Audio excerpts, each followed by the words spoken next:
Good evening. I'm Alan Osborne. Rumors of my demise have been greatly exaggerated. It's 19 June, or excuse me, it's 19 September 2022. It's been about that long since we took a break. And we took a break during the elections, and we'll start off with a congratulations to Donna Johns on becoming the first District 4 commissioner totally south of the Bay. Finally, Miramar has a representation of somebody who actually lives in Miramar and understands the issues in South Walton, as well as all the county. Congratulations to Donna. I know you'll do great. We've got 3 seats to flip in the next election, folks. Don't lose sight of what we need to do. And there's so much stuff we need to talk about that's gone into the county since I quit posting a few weeks ago to deal with some issues. And now that they've been dealt with, you know what's on my mind? This. No sales tax. We got a sales tax. It's probably the most important vote coming up in the election this fall. Now that we've got rid of the fools out of the District 4 election, and unfortunately nobody ran against Mr. Lidewell, we've got this to deal with. And folks, this is a license to steal, cheat, and lie. If you've been to any of these meetings on the 1-cent sales tax, this is an absolute no. If you know anything about these fools, is that they don't know how to manage our money. They've been investigated on the card, and there's going to be some other investigations coming out.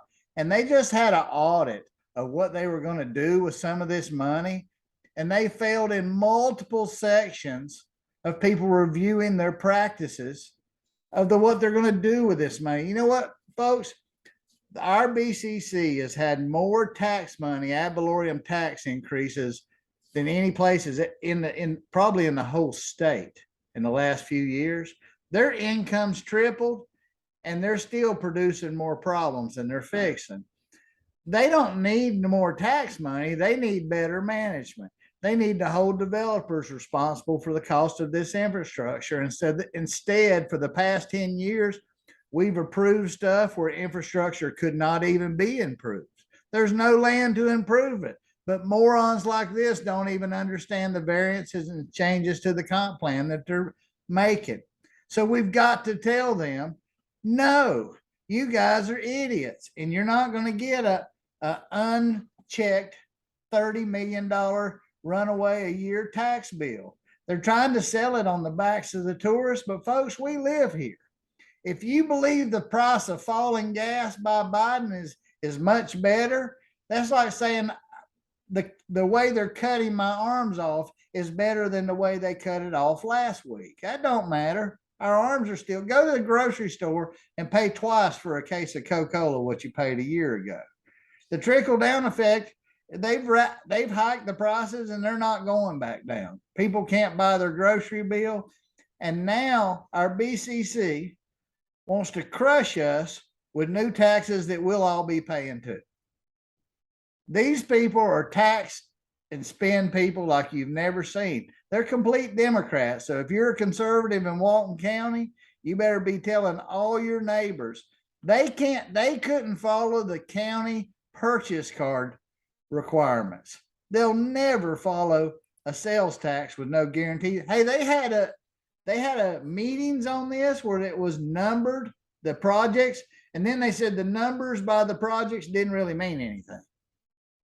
Folks, nothing this county does means anything. They just say what they're going to do, and then they do what they want.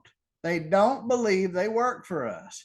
And that's got to change on the Alan Osborne Show. We cannot keep giving these people unlicensed and unchecked money to run wild with. The biggest problem we have with our infrastructure is our staff and our commissioners don't understand it's overloaded. Stop approving variances. Stop doing land use changes. Do something besides what you're doing now. And why is Clay still in charge of our legal section? Why do we have an interim county attorney, an interim administrator, an interim this, an interim that? That's because they don't want anybody to be held responsible. And you think Trey went away? He's already announcing about running again. Folks, that's called the garbage recycling program in Walton County. But most important, it's no sales tax. Vote no on this. Tell them you don't want them. Tell Danny Glidewell here begging for another sandwich that here he is, give me more tax money, and you don't dare ask me what I'm gonna do with it. Just don't ask me. Just give me your money. Y'all line up and give us more. We've got to pay for all these illegal immigrants that Mike Atkinson won't arrest. We've got to get better and more stuff. I mean, you won't see the sheriff campaign against, because we've had $100 million. He gets like 66 million of it. He's going to get all kind of money from this, and that's wrong on the Alan Osborne Show. So we're going to have all kind of new shows coming up, but the no sales tax is the big one, and that's the way it was on the Alan Osborne Show. We're back to business, and y'all going to have to keep straight out there, because just in the time that I've been over there, look at the mess they have caused. Alex Alford, you've got some more audits to do.